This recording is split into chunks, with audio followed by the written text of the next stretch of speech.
Frères et sœurs en Christ, bien-aimés, chers amis auditeurs, auditrices, il est nécessaire que tous ceux qui désirent entendre la voix de Dieu doivent être certains d'être la demeure du Saint-Esprit.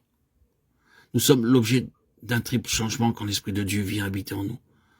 En tant que pécheurs, nous avons un esprit mort, une âme obscurcie, un corps souillé.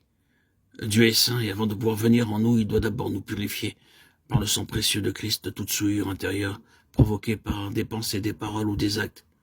De même que les hommes du temps de l'Ancien Testament pouvaient voir la gloire de Dieu demeurer sur le tabernacle, ainsi ceux qui sont nés de nouveau sont conscients de la présence de Dieu de façon perpétuelle en eux et avec eux. Ce n'est pas l'activité humaine qui peut produire cette expérience. Ils sont conscients de la présence divine de celui qui a le droit de les guider et de les aider.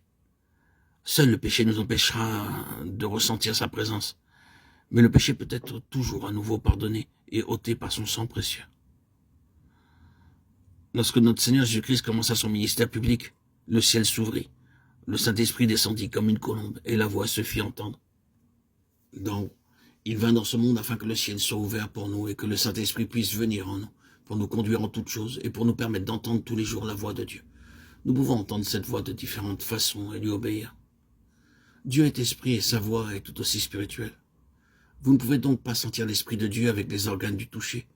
Nous le sentons, nous le voyons et nous l'entendons dans notre esprit.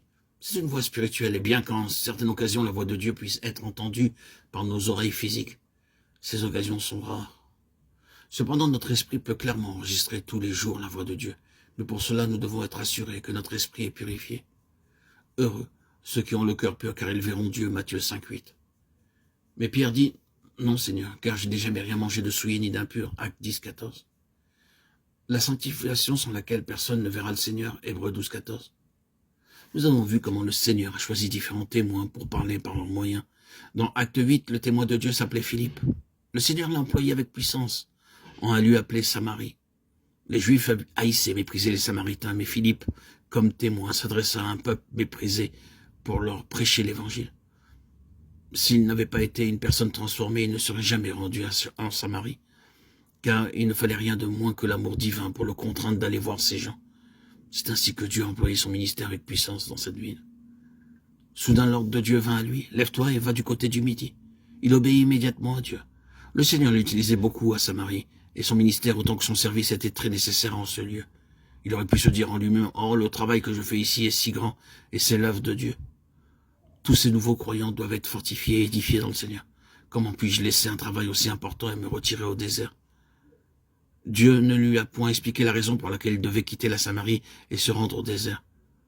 Comme nous l'avons déjà vu, Dieu ne nous révèle jamais trop à la fois, mais en tant qu'être humain, nous sommes curieux de connaître tout de suite les explications.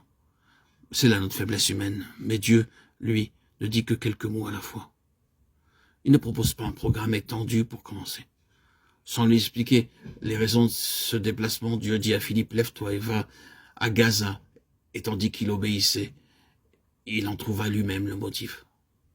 Voici la condition de base pour entendre la voix de Dieu. Vous devez être prêt à aller où Dieu veut vous envoyer et à faire ce qu'il vous demande sans aucune objection. Vous remarquerez bien souvent que vos pensées se mettent au travers du chemin. Vous vous mettez alors à questionner Dieu et à discuter avec lui. Dans ce cas, il vous faudra davantage de temps pour entendre sa voix. Par contre, si votre oreille est sensible et réceptive, vous entendrez sa voix avec netteté.